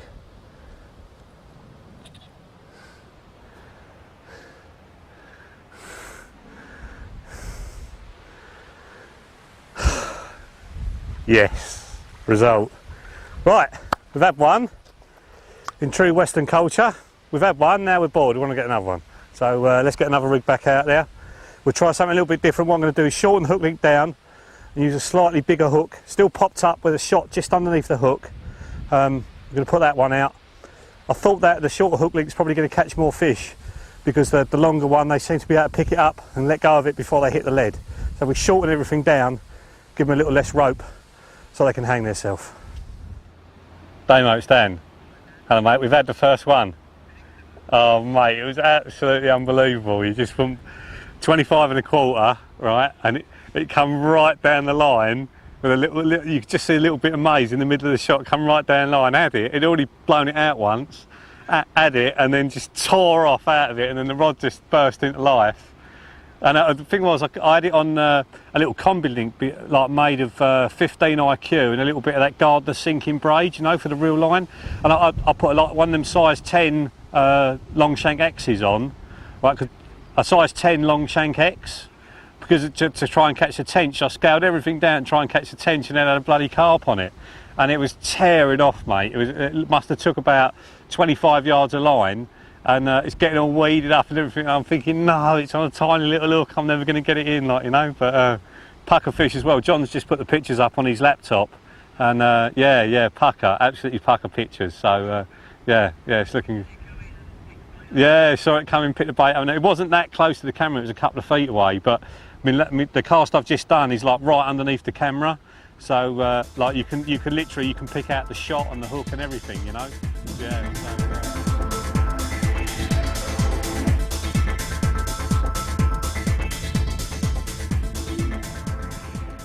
We've recast again, put on a bottom bait this time because the shot on the hook rig seemed to be avoided by the fish in the clearer water and daytime conditions, which surprised me because I've caught so many fish on that rig on the waters I've been fishing recently, and all those places have been pretty hard waters. You notice as well the way the carp fed when it came in and took that hook bait, that small pop-up. Very intentional, no hesitation about it at all. So we don't want to be misguided too much by the way the tench are feeding, because they are so much more finicky than the carp. The carp are picking up those low pop-ups almost straight away. So it's not to say that pop-ups should be avoided completely for carp, but certainly on these clean gravel bottoms, all the fish seem to be picking up bottom baits with more confidence than they are picking up pop-ups. And if you're going to use a pop-up, I recommend on gravel you keep it as close to the bottom as possible. 2-inch pop-ups on the top of gravel, I think the fish, if they're getting fished for nowadays, they must know what it is and they must be avoiding it most of the time. It may be that with pop-ups the fish are getting hooked more effectively than they are with bottom baits, but the fish are certainly avoiding picking them up. They can see that something's wrong and they're not picking it up as a result of that. Not so much bait in the swim this time, and you notice not so many fish in the swim either. So it's important to keep the bait going in little and often if you've got plenty of fish in the area, to keep that competitive feeding.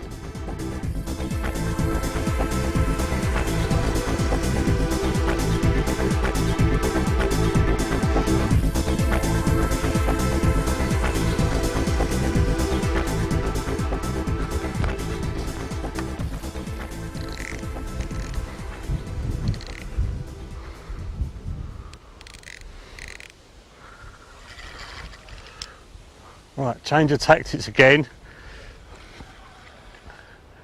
Just a single grain of maize on a 15-pound IQ fluorocarbon hook link and a size 10 hook. 3-inch hook link though. The first bite we've had on it has hooked the fish straight away. And it feels like a slightly better tench to me.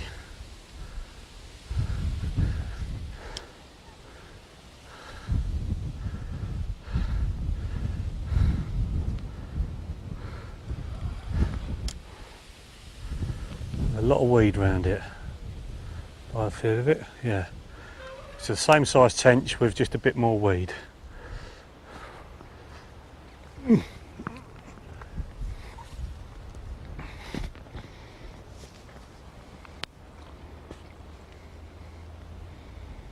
on, my love. There you go. Lovely.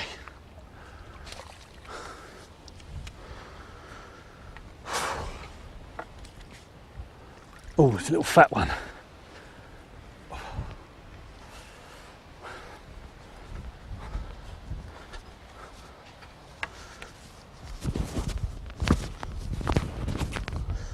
John, come and have a look at this tench. Oh.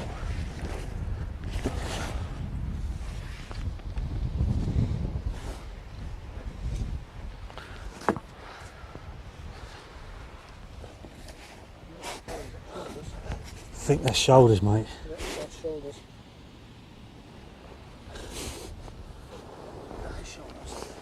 That's shoulders?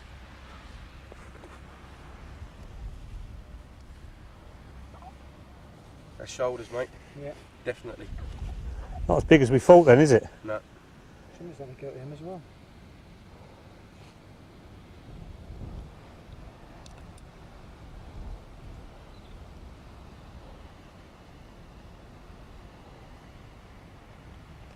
Has he got a vertical line on the other side of him? What's that there? Yeah, no, there's a little vertical. Yeah, there, look. Looks like, when you see that underwater, it looks like two Where? stripes down him. There? Yep. That's shoulders then, is it? Definitely, mate. They're not as big as we thought, are they? No. I mean, that's about £5, I reckon, that.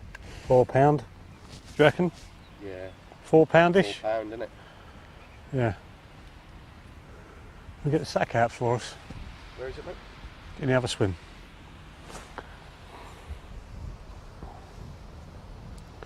Beautiful little creature. We're getting back.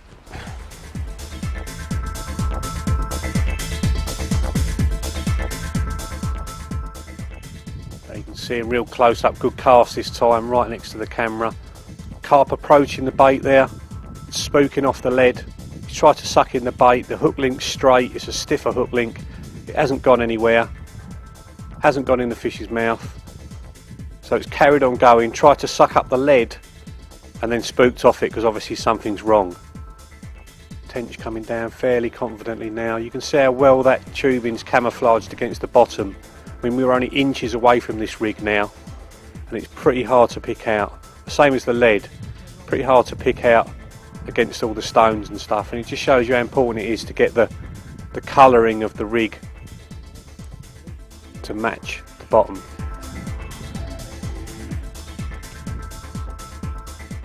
Plenty of spod mix and stuff still in the swim. If you watch up into the top of the spot, here we go. See, he's just touched it with his nose and knows something's wrong, so he's off. Something you can't ever account for when you're fishing. Tench still feeding fairly carefully around the spot. You'll notice when the carp come in, they're that bit more confident.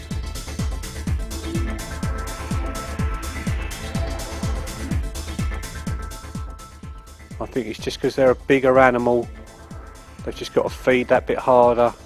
Comes in just hoovering up the bottom over the top of the lead and bang, the rig is in. We look at that again in slow motion. See the carp's going to come in from the top right hand corner of the screen, just hoovering up the bottom as he goes, the mouth extending, just hoovering everything up over the top of the lead, wasn't worried by the lead, and as he sucked that in, it just flicked straight into the corner of his mouth. Really short hook link, he's hit the lead straight away and bolted off.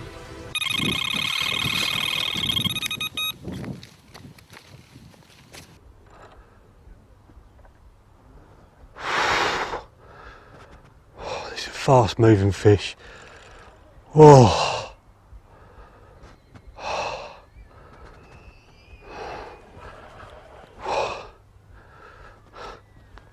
John, can you bring the landing net? I'm going to net him next door.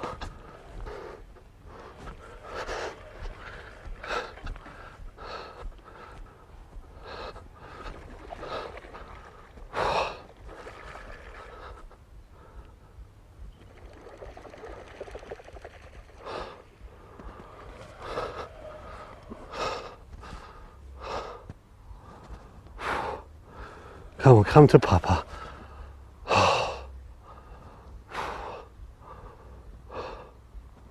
Come out that weed.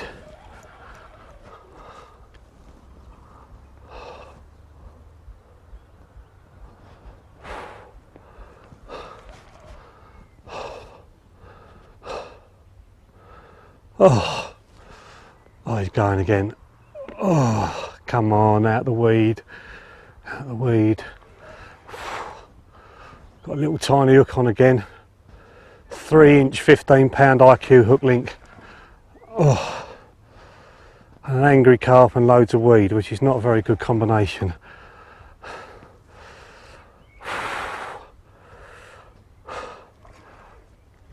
Come on, baby.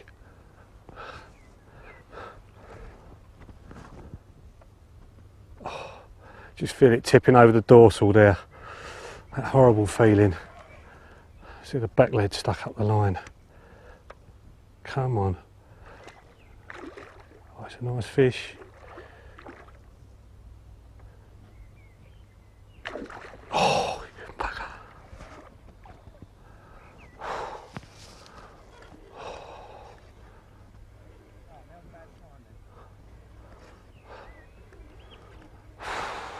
Just taking one look at the cameraman and he's off.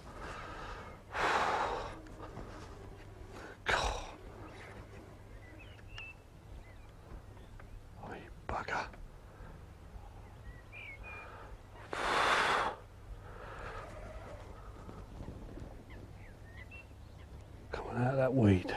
This fish just crashed over on the left there. Obviously coming back up again.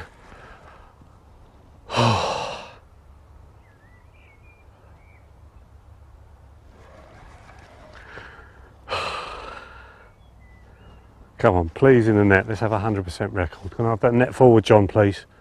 You might as well net him actually, mate, if you want. As much your capture as mine. Oh.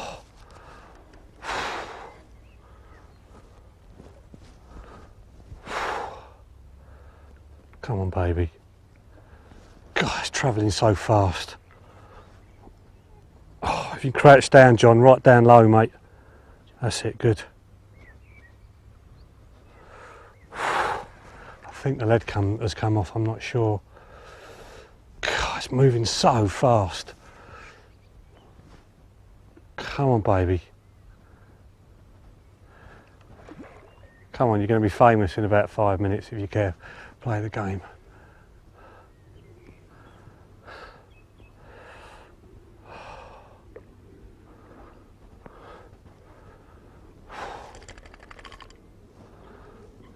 Oh.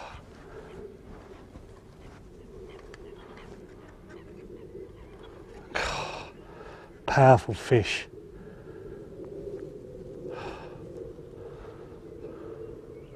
This is where they dive down into the weed when they get a little bit of slack line. Come on. Just keep coming. Keep coming.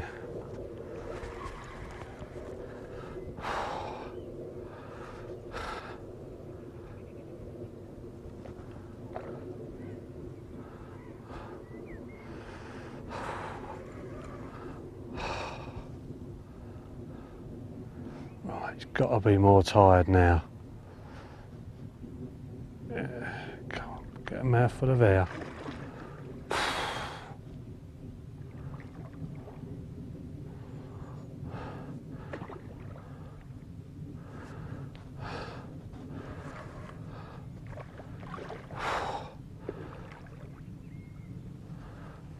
Let them reeds. Come on. Right. That's it, gobful of air. Come on. Come on. Go on, John. Yes! Woo! Well done, Number mate. 2, mate. Put it there. Well done, mate. Excellent. I think 4 of us, one of those, I make their pins a cock. Right, let's have a look at the all-important hook hold. Is that right with yours? Careful, you want them. I didn't hardly say to you, mate, but I thought he'd ejected that, you know. Just point that at the fish while he's going for it. It's right in there. It's right in the corner there.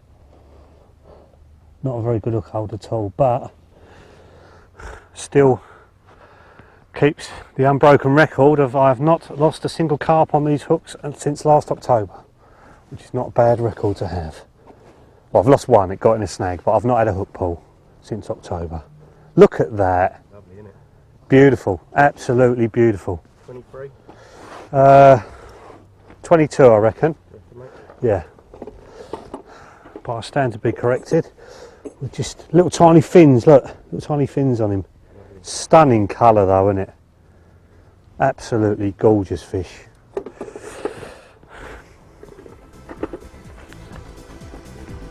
We're both wrong, it is 21.